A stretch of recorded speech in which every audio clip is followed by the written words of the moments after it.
almış olduğu bir karar.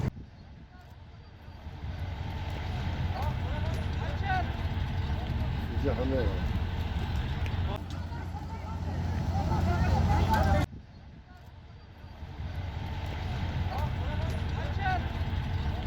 Cehenneme. Bu yatılır gibi şimdi diyor ki buradan arsa alıp satmak yasaktır. Ya şu Avra Parkı, Avra Camii, Çar kasız dikmiş getirseniz.